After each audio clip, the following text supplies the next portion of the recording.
Link पाएपछि तपाईले यहाँबाट क्रिएट गर्नुपर्ने हुन्छ। जस्तै यहाँ फोन नम्बर हाल्नुपर्ने हुन्छ। फोन नम्बर हालेपछि यहाँ भेरिफिकेसन कोड आउँछ। भेरिफिकेसन कोड ठ्याक्क हाल्नु होला।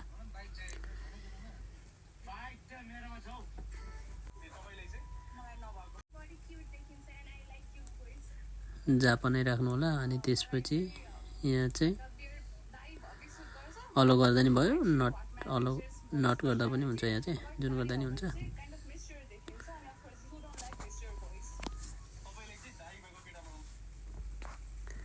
त्यसपछि यहाँ इमेल एड्रेस राख्नुस्।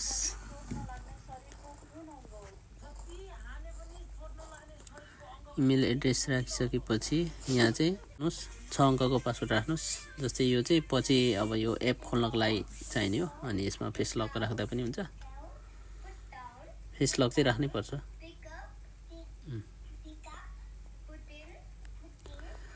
अनि आर यु जापानिज नेसनल भनेपछि यसमा चाहिँ नो थिच्ने। हामी जापानिज होइन, त्यो भएर अनि यसमा चाहिँ यसरी नाम भर्नुस्। अनि यो एड्रेसहरू सबै राम्रोसँग भर्नुस्। त्यसपछि यहाँ चाहिँ पार्ट टाइम राख्नु होला। अनि गर्नु पर्यो आफ्नो यसमा सिलेक्ट योर सिटिजन भनेको छ। यसमा चाहिँ नेपाल राख्नु होला। नेपाल सर्च गरेर हामी चाहिँ नेपालको भएर अब अन्य कन्ट्री उनीहरूले चाहिँ अन्य कन्ट्री राख्नु पर्यो। इन्डिया जस्तै अरू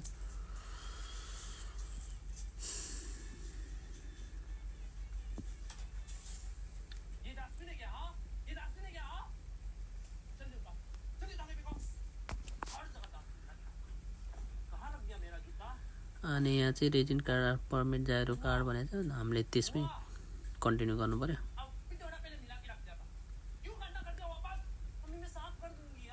अनि यहाँ चाहिँ जायरो कार्डले जस्तो भनेको छ त्यसरी चाहिँ फोटो खिच्नु पर्यो क्या।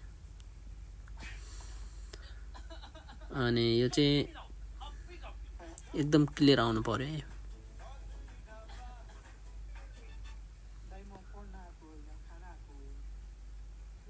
अब यस्तो ठाडो गर्नु भने चाहिँ ठाडो गरेर खिच्नु पर्यो। यसको ब्याक साइडको खिच्नु पर्यो।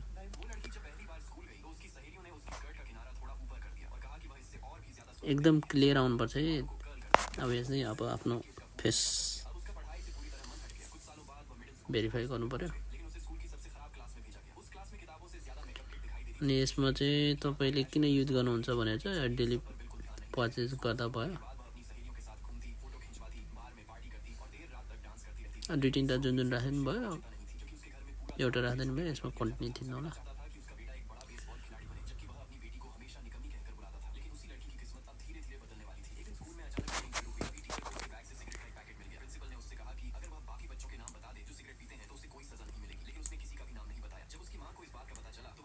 यसमा चाहिँ आफ्नो प्रोफाइलमा कुन राख्ने भनेर अप्सन आउँछ, त्यो एउटा राख्दा भयो। अनि पिक युर फिजिकल कार्ड भनेको छ। यसमा चाहिँ एउटा फिजिकल कार्ड अर्डर गर्नुपर्ने हुन्छ। त्यसको चाहिँ 500 ऐन लाग्छ। अनि गेट कार्डमा थिच्ने।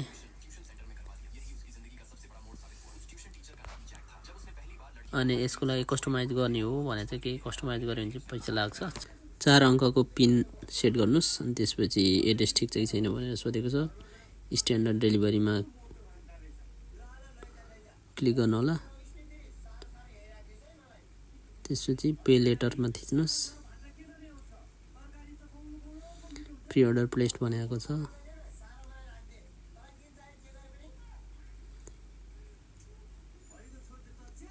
अब यति गरेपछि एउटा फेरि भर्चुअल कार्ड बनाउनु पर्ने हुन्छ।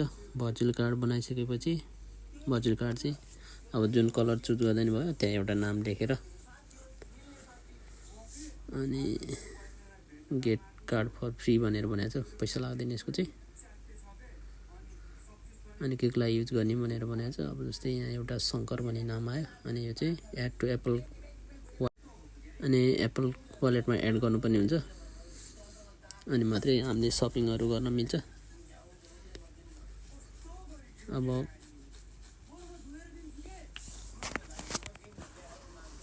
एकछिन वेट गर्नुस्।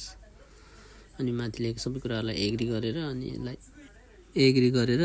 यसलाई चाहिँ हामीले वालेटमा एड गरिसकेपछि अनि मात्रै अब कम्युनिटी र सबै ठाउँमा चाहिँ सपिङ गर्न मिल्छ।